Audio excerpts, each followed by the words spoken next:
It is a huge debate, and it's one that we're taking much more personally because now all of a sudden we're having Ebola outbreaks in the United States.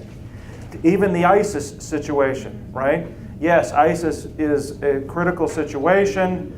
We should care about all those people in Iraq and Syria and so forth. Well, just in this morning's headline in the Indianapolis Star is a Hoosier is now been captured by ISIS, and all of a sudden what has become theoretical becomes very real. We know the places where this guy went to school. We have connections with his family or the church they attended, whatever. And all of a sudden it's like, oh, maybe I better pay closer attention to what's going on. Okay? This Ebola situation, it is not necessarily cut and dried. Not necessarily cut and dried. And I think it was Dr. Brantley who was one of the first that was exposed, and he had dedicated his life to serving those folks. On the one hand, you go, wow, what a martyr, right? Shouldn't we all be living? On the other hand, he's getting crucified by people for doing that. And so it's, like, what's right, what's not? How do we sort that out? Good. Hand back there. Yes, related to the Ebola, it sounds like we read differing articles on it, where the article we had read was all about that it's not easy to get, and they were downplaying it and expounding on other illnesses such as AIDS and influenza and measles, which have been much more contagious and much more historic in nature as far as the numbers of getting it. So here we see, another article, it sounds like, where they're probably more fear-mongering, and should we close our borders? And then we have an opposite side of the Ebola where they're downplaying it. Right. Okay, good. Yes, different perspectives on the exact same issue. What else? Anybody else from that copy of the paper? Anything else?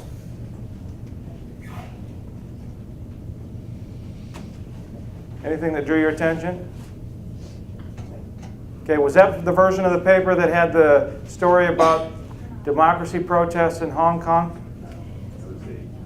Okay, it was the other one. Okay, we'll talk about that in a second.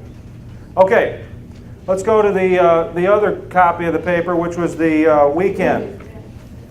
Okay, the lead article should be the hack attack spreading fast. Give me some examples there. Yes? One of the things that I kind of noticed and pointed out is that in the gay marriage one, all but inevitable, one of the comments on the first page, the very end of that paragraph, says people are literally dying without being able to get married. And really the concept I was thinking there as a Christian standpoint is, why should that matter? People are dying all the time without having the right to have insurance. People are dying without the right to have an abundant life because they have cancer or things like that. So why are we using this in the court of law to justify that gay marriage is okay, or fight that, saying that this is why this should be allowed because people are dying that way? And then as you guys were talking, I was kind of looking further into the thing, and it says on the other page that it represents people dying off and never having been a family under the law. And it just seems like as you read through some of this stuff, is that where you can see as a Christian that part of it seems like for that community is related very much to sin in terms of like greed, because they're not getting the financial needs that legalized marriages are getting, or that family benefits of things. But I had kind of also said in relation to all of it is that why does it need to be a battle? They're saying there are battles nonstop, about this issue in particular. Why does it need to be a battle? Because as a Christian community, we're called to love. Christ did all that he did through a loving circumstance. He loved everyone no matter what their situation was. And why can we not as Christians show it in a love in order that community can see, what, they might not agree with what we do, but they're loving us nonetheless. Okay, you're hitting on this gay marriage issue, and that's another topic that's coming up in this series. Later in the series, we're going to be talking about sexuality and gay marriage, because it's so huge, okay? And it's an issue that Christians, frankly, have not done a good job of thinking about and engaging on. And yet it is an issue that is not going away, and so we've got to figure out how do we do this? How do we do this in this particular culture? And when I say do this, it's how do we engage on difficult issues? In this particular case, you're highlighting some key variables. Okay? One is, who frames the debate? How does the media portray that? That's going to be another lesson. How do we as Christians discern the media? And by the way, we're lining up a stellar cast of people. Chuck Lofton's going to be here. Gary Varvel is going to be here for that. Some of you may be familiar with Gary Varvel. He's the editorial cartoonist for the Indianapolis Star. And we're trying to get one other guy to come as well. But how do we process that? Okay? You're already identifying some emotional arguments versus legal arguments, right? Yes, there may be some more cynical motivations for why I want to get married. I want to have rights and benefits and more money that marriages people have. But on the more generous side, there's also this, I love my partner and I want to be married to them, okay? Well, if, as the CDC determined, the population that represents that lifestyle is 2.3%, then do we as a culture change our legal system and our public policy to accommodate 2.3% on any issue? Maybe, maybe not, right? We've got to figure that out. How do we then engage on controversial issues like that when much of the debate is being framed in such a way? You said there at the end, well, we just need to show them love, you know, the love of Jesus. Absolutely. But does the love of Jesus also mean speaking some hard truths sometimes? Absolutely. So if I speak hard truths, or even if I just try to say lovingly, hey, I don't think marriage should be between a man and a woman, do you realize that in a culture today, that is quite literally considered hate speech, right? Because the debate has been framed in such a way. So I just saw a bumper sticker. As many of you know, I was involved in the marriage amendment battle earlier this spring and went down and testified on the floor of the state senate.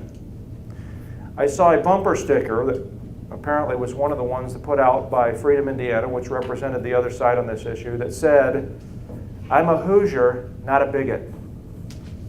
Wow. Think about that. That's the problem with bumper sticker promotion and marketing, right?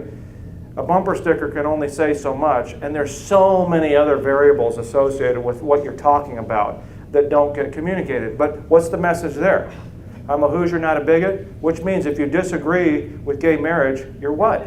A bigot.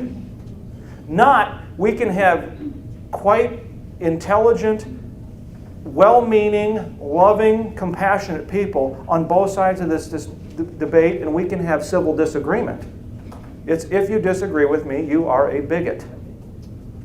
Okay, says you. I would respectfully disagree, right? How do we as Christians engage on that? We have to figure that out. And it's not just that issue, but that issue happens to be one of the ones that's really under the microscope right now. And it will continue to be. All of these decisions that are happening on the state level, where federal judges are either upholding the rule of traditional marriage or they are overturning it, it's building this momentum to where the Supreme Court's going to take this up in the next year. And that's one that we need to be paying very close attention to, because this issue has so much implication associated with it. Yeah. Okay, we also spoke about the gay marriage. It's kind of interesting about the USA Today, because the strategy of placing a map of all the states that do recognize it as being legal, in essence, are telling the rest of the people is that if I'm gay and I go to a different state and get married, why can't I be recognized in this other state? So right. It's really a push to try to become like the Joneses type thing. And there is a logical underpinning to that same question. If I'm married legally in Massachusetts, for example, then why shouldn't I be married in Indiana? Yeah, logically, that makes sense. But where this whole thing breaks down is that we have abandoned our federal standards on this, and so now it's every state for themselves, and it's just creating absolute chaos, which is why the Supreme Court's going to have to weigh in. And it also goes to the fact that, for all of us that are married here, we don't recognize that we actually are married twice. And let me put it, there's the religious marriage, okay? There's the one that essentially God puts the union, but there's also the civil marriage, and that's what the state recognizes as being marriage. The gays are going after the civil union. I mean, it's going to be very hard for them to actually start attacking Christians and figuring out if they actually can get married in a Christian church, as a gay couple. As it was mentioned over here, yes, the underpinning of that is the financial, underpinnings of all that issue. But I think it's really interesting that the fact that not the civil part, okay, but the religious part is governed by an absolute, the way we recognize. And I know it was, we talked about absolute yesterday is not the same as absolute today. Well, that to me is a misnomer, because that just means relativism. Okay, that's no absolute anymore. Going back to your statement you started last week about C.S. Lewis. Okay, and we've talked about if Christianity is taken away from the culture will disappear. It makes a heck of a lot of sense. Why? Because the definition of culture means an agreed standard of which a group of people live by. If that agreed standard, which we call absolute, disappears, and relativism starts, becoming the underpinning of a society, of a culture, it essentially will degrade. Yeah, you're exactly right, and I want to key off of what you just said there. You referred back to what we talked about last week, that as Christianity goes, so goes the culture, and that you agree with that statement. I agree with that statement as well. There are many, many people that would disagree with that statement, and I would argue it's simply because there hasn't been a good understanding of what we're talking about in terms of what does Christianity bring to life, to the human experience, to culture, to relations, both in our families and nationally, internationally, all these different issues. What does Christianity bring? And Christianity, I would argue, provides the structure, the context by which we understand everything else. Okay? Now, the point in all of this, and we could spend the rest of our time, probably the rest of these weeks together, just talking about these two newspapers, is that this is why we have to